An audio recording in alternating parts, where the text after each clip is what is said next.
my name is Ashley Hemmers, and I am the tribal administrator for the Fort Mojave Indian Tribe in Southern California. Our reservation is in California, Arizona, and Nevada. We are tri-state, and I'm very excited to be here speaking with you to share with some of the things we do here at Fort Mojave for our emergency operations planning. So at Fort Mojave, we take a vertical approach to emergency operations. We're very fortunate to have tribal leadership who sees the importance in making sure that we have plans and actions and really a process for what to do for our community if we have an emergency. And in the past, decade or so, we've had a few emergencies. We've had water shortages, external willow fires that created evacuations. But I want to talk a little bit about our process today. Um, when we first started our emergency operations center, we committed to creating an emergency response planning unit. And so our Department of Emergency Response creates plans for our tribal government. One of the major plans that they create is a continuation of operations plan.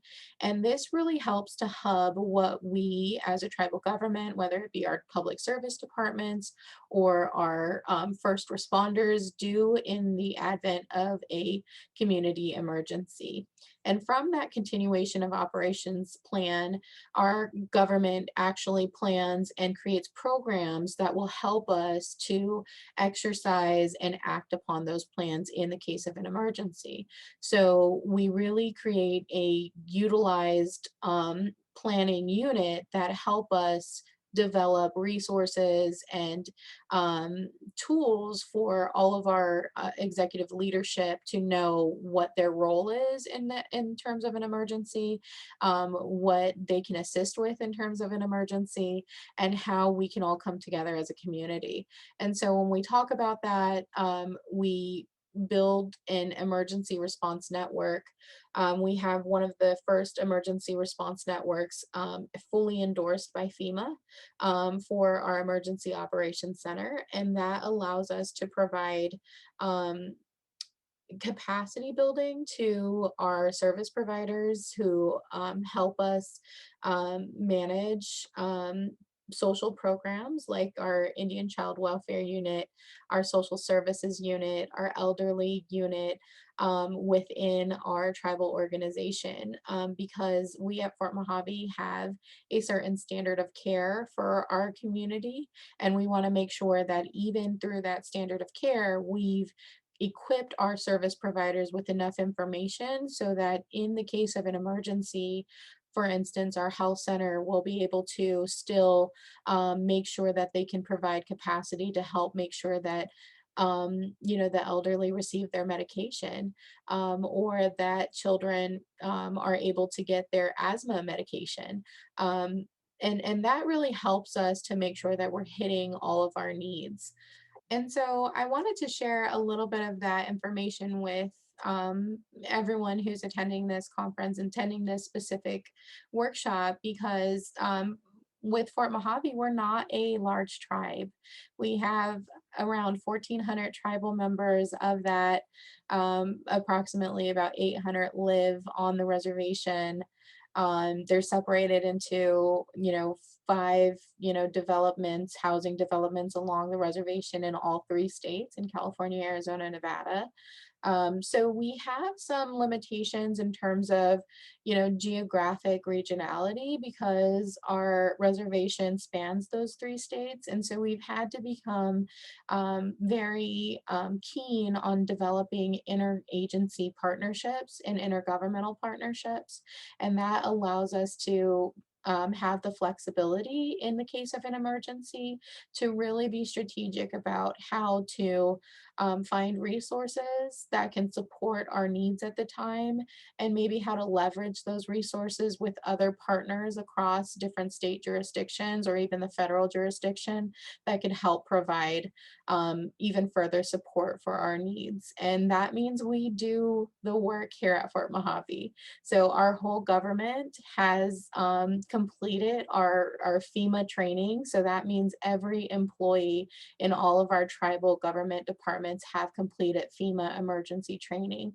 And we do that specifically because there have been cases where tribes have been in need of help, and because they haven't been, sent a certain accreditation for emergency response, or they haven't completed a certain level of certification for emergency response, it creates a barrier in their ability to have the one-on-one talks needed with higher levels within these systems. And so by making sure that all of our employees in non-evacuation situations are trained, then we can go to the table with our federal and state partners and say, hey, listen, all of our tribe, all of our tribal providers, our employees have received their Homeland Security training, they have their certification. This is our Emergency Operations Center. This is our continuing operations plan for how we want to keep our government going. These are the resources we have on site. This is how we like our people treated. This is how we want to take care of our elderly. This is how we want to take care of our children. This is how we want to take care of our young families. These are the groups that you need extra care. Here are at-risk children who need additional support from our tribal court to make sure that they have resources that are provided. That's what this planning allows us to do. It kind of gives us an outline of these definitions so that when an emergency happens, then we can act. And so what we do, I'll give you an example of our largest fire. The Willow Fire happened a few years ago, and we had to evacuate 288 households on the reservation. In that evacuation, it included evacuation of pets and livestock in some cases, because the fire was approaching one of our most economically depressed villages on our reservation.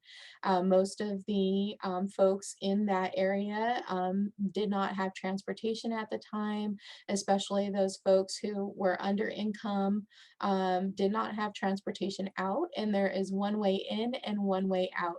And without these constant exercise plans, without knowing how to pull the trigger on when there's an emergency, how to coordinate, having people identified of what they need to do, how their role should be, who will evaluate that role, and how we will get, our people to safety, we could not have completed what we did. And what we did was we evacuated 288 homes. And we relocated those families into safe housing for a 4 to 5 day period. We provided them with first aid relief, clothing, school packets, because it was during the school year. And it was really interesting because for the first time in tribal history, we had 100% attendance from that village in a tribal school system, which never happened. So in the case of an emergency, we did still see social wins because we had created a community around what these action plans meant. And because people knew how to help, then they were useful in being able to help and maximized for their resources. So when we were relocating families to emergency shelters, children and families were provided with coloring books and different types of reading materials, and elders were provided with their own relocation center so that we can make sure that their medical needs were met. And what happened was we evacuated that village within 2.5 hours, which has been something that we are very proud of at Fort Mojave for how everyone has stepped up. And it really is a vertical process. So when I talk about the support from our leadership, our executive management team, our providers, our staff, and then our community members and volunteers. When you have a planning system that people are aware of and it's communicated to, and it's, you know, communicated thoroughly within your community, and you create a culture of awareness, then people tend to look to those folks who they know are responsible for helping our community in times of need. So they're ready and aware to take direction, to find out where to go, to help if they see, extra needs. And those are the things that, are really important to not only having a plan, but being able to act on the plan. Our Willow Fire after action report um, has been recognized by FEMA and by Homeland Security, and has also been recognized and is used as a model from the American Red Cross because of the way that we were able to really operationalize emergency operations. And it's interesting because by the time we had everyone relocated, the American Red Cross was still working on their emergency shelters. And so because we had been so sufficient in planning, we're grateful and thankful enough to be able to share those resources with the extended community after we were able to complete our relocation process and offer those resources to our neighbors who didn't know where to go, who were sleeping in the gym of a elementary school with limited facilities and limited amenities, and we were able to share our resources because we had planned ahead. So I just want to leave you with that, that even if you're a small tribe, that as long as you start the work in planning and investing in your community in terms of emergency operations, and then really creating a channel of communication to your leadership and to other service providers within your organizational network, you will be amazed how people come together to be able to support communities through crisis, especially providers. We're all working in tribal government. For those who work in Indian child welfare, we know that it's largely a social program, and so our benefits come in helping people and providing a public good. And so just know that when you create these networks and you create these partnerships, you're often going to have folks who are going to be more than willing to offer their opinion because we all want the public good. All right, thank you from Fort Mojave. And if you have any questions or would like, some more information, please be sure to visit us. Our Emergency Operations Center would love to connect and collaborate with you.